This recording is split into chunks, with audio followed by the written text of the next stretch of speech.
Ар бир адамдын зыяндуу адаты бар жана ким андан арылууга аракет кылбаса, убакыт өткөн сайын жашоосу дагы начарлагандан начарлай берет. Ашыкча салмактуу адамдардын негизги 3 зыяндуу адаты төмөнкүлөр. Биринчиден аз уктайт. Аз уктаган адам кеч уктайт. Кеч уктаган адам тоюнуп анан жатат. Күндүз дагы башкаларга салыштырмалуу көбүрөөк тамак жейт. Экинчиден ачка болмой эч нерсе жебейт.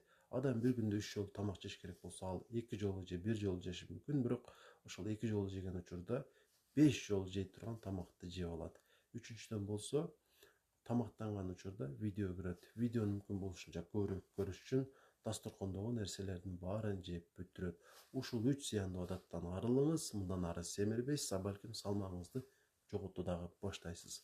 Эсиңиздерге салайын, ашыкча салмак бул өнөккө доору жана сиздин маселеңиздин чечилишине эндокринолог врачтар жардам берет. Катардагы эндокринолог катары мен дагы сизге жардам берүүгө даярмын. Ал үчүн жеке катка жазыңыз же номерди таап байланышсаңыздар болот.